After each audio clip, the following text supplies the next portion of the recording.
नमस्कार मेरे प्यारे साथियों, कपिल काचवा शिखर यूट्यूब चैनल पर दोस्तों आपका बहुत बहुत स्वागत है। दोस्तों हमारा जो टॉपिक चल रहा था गरीबी, गरीबी या हम कहें निर्धनता, तो निर्धनता उसके बारे में दोस्तों हमने करीब करीब सारी हमने बातें कर ली है। लेकिन उसका एक बिंदु हमारे लिए जो महत्वपूर्ण है वो है गरीबी से रिलेटेड जो भी समितियाँ गठित हुई थी उसके बारे में हम आज बात करने वाले हैं।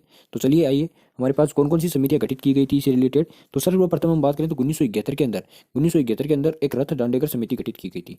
रथ दांडेकर समिति गठित की गई थी और जिसका जो आधार था वो कितना था, कौन सा माना था, कैलोरी माना था। और कैलोरी के हिसाब से यदि हम बात करें तो 2250 कैलोरी प्रतिदिन प्रति व्यक्ति को यदि मिले, प्रतिदिन प्रति व्यक्ति को यदि मिले तो वो किस कैटेगरी में नहीं माना जाएगा, आपकी निर्धनता की कैटेगरी में नहीं माना जाएगा। ये बात इन्होंने कही थी। 1977 की यदि बात करें तो वो कौन सी समिति थी, वाई के अलग समिति थी। कौन सी समिति थी, वाई के अलग समिति थी। और वाई के अलग समिति ने अपना जो आधार माना था वो किसको माना था, कैलोरी को ही माना था। किसको माना था दोस्तों, कैलोरी को ही माना था। और यदि हम बात करें तो वाई के अलग समिति ने दो डाटा दिए, ग्रामीण क्षेत्र के अलग दिए और शहरी क्षेत्र के अलग दिए। ग्रामीण क्षेत्र में तो बताया कि 2400 कैलोरी प्रतिदिन प्रति व्यक्ति यदि मिले तो वो किस कैटेगरी में नहीं आएगा, आपकी निर्धनता की कैटेगरी में नहीं आएगा। और यदि शहरी क्षेत्र की बात करें तो शहरी क्षेत्र में बताया 2100 कैलोरी प्रतिदिन प्रति व्यक्ति। शहरी क्षेत्र में 2100 कैलोरी बताई, ग्रामीण क्षेत्र में 2400 कैलोरी बताई थी। किसने बताई थी, वाई के अलग समिति ने बताई थी। वाई के अलग समिति ने बताई थी, ये याद रखना। वाई के अलग समिति की हमने बात कर ली। अब हमारे पास ये 1977 में गठित हुई थी और ये 1971 में गठित हुई थी। कौन सी, रथ दांडेकर समिति। अब हम बात करते हैं 1989 में जो समिति गठित हुई थी वो कौन सी हुई थी, लक्कड़वाला समिति गठित हुई थी। कौन सी समिति गठित हुई थी, लक्कड़वाला समिति गठित हुई थी। इसने दोस्तों अपना आधार वर्ष जो माना था वो सीपीआई को माना। सीपीआई का मतलब होता है उपभोक्ता मूल्य सूचकांक, यानी कंज्यूमर प्राइस इंडेक्स। इसकी बात करें तो उपभोक्ता जो मूल्य सूचकांक के आधार पर यदि हम ग्रामीण क्षेत्रों में बात करें तो ग्रामीण क्षेत्र में कृषि श्रमिकों के उपभोक्ता मूल्य सूचकांक बताया। ग्रामीण क्षेत्र में कृषि श्रमिकों के लिए, ग्रामीण क्षेत्र में जो कृषि श्रमिक हैं उनके लिए कौन सा सूचकांक बताया, उपभोक्ता मूल्य सूचकांक बताया। और यदि शहरी क्षेत्रों की बात करें तो उनके लिए औद्योगिक श्रमिकों, शहरी क्षेत्र में जो औद्योगिक श्रमिक हैं उनके लिए उपभोक्ता मूल्य सूचकांक बताया। यानी कि जो ग्रामीण क्षेत्र है वहाँ पर तो कृषि श्रमिकों के लिए बताया उपभोक्ता मूल्य सूचकांक, और शहरी क्षेत्र में जो औद्योगिक श्रमिक हैं उनके लिए उपभोक्ता मूल्य सूचकांक बताया। यानी कि यहाँ पर आपके पास जो दो बिंदु बताए गए हैं, एक तो ग्रामीण क्षेत्र में जो कृषि श्रमिक हैं उनके लिए उपभोक्ता मूल्य सूचकांक बताया, और शहरी क्षेत्र की बात करें तो वहाँ पर जो औद्योगिक श्रमिक है उनके लिए उपभोक्ता सूचकांक बताया। किसने, लक्कड़वाला समिति ने, जो कि 1989 में गठित हुई थी। और इसका आधार माने तो वो सीपीआई था, यानी कि कंज्यूमर प्राइस इंडेक्स। ये आपके पास समझ में आई होगी, लकड़वाली समिति। यानी कि रथ दांडेकर समिति जो कि 1971 में, वाई की अलग समिति और एक लकड़वाला समिति, हमने तीन समितियां देख ली है। अब यदि अगले पॉइंट की यदि हम बात करें तो अगला जो बिंदु है हमारे पास तेंदुलकर समिति, यानी कि इसे सुरेश तेंदुलकर समिति के नाम से जाना जाता है। सुरेश तेंदुलकर समिति के नाम से जाना जाता है, जो कि 2004 में और 2008 में ये गठित हुई थी। और इसने जो अपना आधार माना है वो एमपीसी को माना है। एमपीसीई, तो एमपीसी की जो फुल फॉर्म होती है दोस्तों, इसे हिंदी में हम प्रति व्यक्ति मासिक उपभोग व्यय कहते हैं। प्रति व्यक्ति मासिक उपभोग व्यय कहते हैं, ये याद रखना, प्रति व्यक्ति मासिक उपभोग व्यय कहते हैं।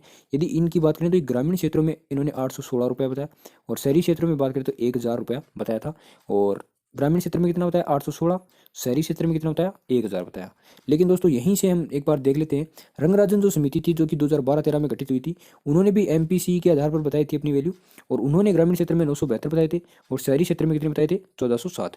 तो यहाँ से हमारे को दोनों को इनको मैनेज करके चलना है, यानी कि ग्रामीण क्षेत्र में 816 और यहाँ पर ग्रामीण क्षेत्र में 972 है।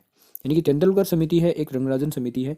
दोनों के अकॉर्डिंग यदि बात करें तो ग्रामीण क्षेत्र में इसके अकॉर्डिंग तो 816 है और इसके अकॉर्डिंग 972 है। और शहरी क्षेत्र में 1000 बताइए यहाँ पर तो, और यहाँ पर बताइए 1407 बताइए। कितनी बताइए, 1407 बताइए। अब इनकी बात करें तो इन्होंने 816, इधर 972, इधर 1000, इधर 1407। तो ये 2-3 बार आप रिपीट करोगे तो ये अपना याद हो जाएगा। अब इसकी बात करें तो 2011 में भारत का निर्धनता अनुपात क्या है, 2011-12 में भारत का निर्धनता अनुपात क्या है, तो वो कितना बताना है दोस्तों, 21.9 बताना है। अब यहीं से हम सुरेश तेंदुलकर जो समिति है उसके बारे में 2-3 बातें हम और देख लेते हैं। यदि बात करें तो 2011-12 में भारत का निर्धनता अनुपात कितना है, 21.9 है। लेकिन यहीं पर यदि राजस्थान की बात की जाए तो राजस्थान में कितना है, 14.7% है। कितना परसेंट है, 14.7% है। लेकिन भारत में पूछे तो 21.9% है। किसके अकॉर्डिंग, हमने तेंदुलकर समिति की बात कर रहे हैं, उसके अकॉर्डिंग यदि बात करें तो 21.9, और राजस्थान में पूछे तो 14.7 है। क्लियर। अब यहाँ से 2-3 बिंदु और देख लेते हैं कि आपसे ये पूछा जाए कि सर्वाधिक गरीबी अनुपात वाला राज्य कौन सा है। सर्वाधिक गरीबी अनुपात वाला राज्य कौन सा है, तो वो दोस्तों आपके पास जो रहेगा वो रहेगा छत्तीसगढ़। कौन सा रहेगा, छत्तीसगढ़ आपके पास रहेगा। हाँ, यहाँ से ये याद रखना कि सर्वाधिक गरीबी अनुपात वाला राज्य है कौन सा, छत्तीसगढ़ रहेगा। और यदि न्यूनतम गरीबी अनुपात वाला राज्य पूछे तो वो कौन सा होगा आपके पास, गोवा होगा। न्यूनतम गरीबी वाला राज्य कौन सा, गोवा। और सर्वाधिक पूछे गरीबी वाला अनुपात तो वो कौन सा है, छत्तीसगढ़ है। अब इस प्रकार से आपने ये देखा कि जो सुरेश तेंदुलकर समिति थी, जिसके बारे में हमने देखा कि एमपीसी के आधार पर ग्रामीण क्षेत्र में बताया 816 और शहरी क्षेत्र में बताया 1000, और 2011-12 में भारत में 21.9 है और राजस्थान में पूछे तो 14.7 है। क्लियर, इतनी बातें आपको पता चली होगी, 14.7 है, इतनी बातें याद रखना है। और सर्वाधिक गरीबी अनुपात वाला पूछे तो छत्तीसगढ़ और न्यूनतम पूछे तो गोवा। अब इसी प्रकार दोस्तों हम रंगराजन समिति की बात करें तो इन्होंने 972 और 1407 बताया, और 2011-12 में भारत का जो निर्धनता अनुपात है वो कितना है, 29.5 है। कितना है, 29.5 है, जबकि इसका कितना था, 21.9 था। और इसके अकॉर्डिंग ग्रामीण क्षेत्र में नहीं सॉरी राजस्थान में पूछे तो कितना है, 14.7 है। लेकिन इसके अकॉर्डिंग पूछे तो राजस्थान में कितना है, 21.7 है, 21.7 है। ये रंगराजन समिति के अनुसार राजस्थान में 21.7 बताई गई है, जबकि भारत में पूछे तो 29.5 रहनी है और इसका कितना रहना है, 21.9। तो यहाँ से एक बार इसको याद रखना दोस्तों, ये 2011-12 में भारत की 21.9 थी, वो तो तेंदुलकर समिति थी। और 2011-12 के अनुसार यदि भारत की निर्धनता अनुपात पूछे 29.5, ये रंगराजन समिति के अकॉर्डिंग थी। तो ये दोनों बिंदु तो हमारे क्लियर हो जाते हैं यहाँ से। और आपसे ये पूछा जाता है कि सर्वाधिक जो गरीबी अनुपात वाला राज्य कौन सा है, तो वो आपके पास छत्तीसगढ़ रहेगा। कौन सा रहेगा, छत्तीसगढ़ रहेगा। और न्यूनतम पूछे तो गोवा रहेगा। इसी प्रकार इसमें भी रंगराजन समिति में भी छत्तीसगढ़ और गोवा को ही बताया गया है। इस प्रकार से हमने देख लिया कि छत्तीसगढ़ और जो गोवा आपके पास क्या रहे हैं, अधिकतम और न्यूनतम वाले रहे। अब यहाँ से दो बिंदु हमारे और महत्वपूर्ण हैं, जो कि गरीबी हटाओ का नारा है वो 5वीं पंचवर्षीय योजना में दिया गया। गरीबी हटाओ का जो नारा है वो कौन सी वर्षीय योजना में दिया गया, तो वो पंचवर्षीय योजना में दिया गया था, गरीबी हटाओ का नारा। ठीक है, गरीबी हटाओ का नारा कौन सी में दिया गया, पंचवर्षीय योजना में दिया गया था। और यहीं से एक बिंदु और इंपॉर्टेंट लग रहा है कि गरीबी व बेरोजगारी उन्मूलन पर बल 6वीं योजना में दिया गया। यानी गरीबी व बेरोजगारी उन्मूलन पर बल जो दिया गया वो 6वीं योजना में दिया गया था। अब यहाँ से दोस्तों हमने पहले वाले वीडियो में ये नहीं देखा था कि इस जो भारत में जो सर्वप्रथम जो निर्धनता का जो आकलन करने वाले थे, तो उसके बारे में याद रखना 1867-68 की बात है। उस समय आपके पास जो दादा भाई नौरोजी हैं, कौन, दादा भाई नौरोजी जो हैं, उन्होंने दोस्तों क्या किया था, इसका क्या किया था, आकलन किया था। ठीक है, मापन किया था। हम ये कह सकते हैं कि इन्होंने क्या किया था, मापन किया था। और यदि स्वतंत्रता के पश्चात आपको पूछे कि स्वतंत्रता के पश्चात निर्धनता का भारत में सर्वप्रथम जो मापन करने वाले थे वो कौन थे, तो उसका नाम बताना दोस्तों, BS मिन्हास। BS मिन्हास है, मिन्हास, BS मिन्हास रहेगा। वो स्वतंत्रता के पश्चात निर्धनता का भारत में सर्वप्रथम मापन करने वाले व्यक्ति थे।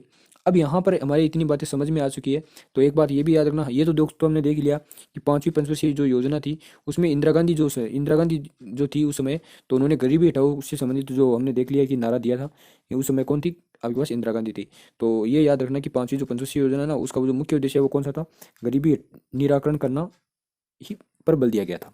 ठीक है, और इसमें दोस्तों आपके पास और बिंदु जो इंपॉर्टेंट लग रहा है वो सारे हमने यहाँ से पूरे देख लिए हैं। इस प्रकार से हमारा जो गरीबी से रिलेटेड जो टॉपिक था वो यहाँ पर हमारा कंप्लीट होता है। लेकिन उसी के साथ में दोस्तों आपको ये जरूर याद रखना है कि आपसे ये भी पूछा जा सकता है कि आपने ये तो देख लिया कि छत्तीसगढ़ और गोवा है, जो कि सुरेश तेंदुलकर समिति के अकॉर्डिंग आपको पता है। लेकिन आपसे ये भी पूछा जा सकता है कि सर्वाधिक गरीबी अनुपात या प्रतिशत वाला राज्य कौन सा है, तो वो आपको दोस्तों बिहार बताना है। कौन सा, सर्वाधिक गरीबी अनुपात या प्रतिशत वाला पूछे, गरीबी अनुपात पूछे या प्रतिशत वाला पूछे, तो वो आपके पास कौन सा रहेगा, बिहार रहेगा। और उसी के साथ न्यूनतम गरीबी अनुपात वाला प्रतिशत वाला राज्य पूछे तो वो आपके पास कौन सा रहेगा, गोवा रहेगा। कौन सा रहेगा, गोवा रहेगा। इस प्रकार से दोस्तों हमने पूरे चैप्टर को डिटेल से देख लिया है। तो इस प्रकार से यदि आपको वीडियो अच्छा लगा है तो दोस्तों वीडियो को लाइक और शेयर करना है, और यदि आप चैनल पर नए हो तो चैनल को दोस्तों सब्सक्राइब करना है। धन्यवाद दोस्तों।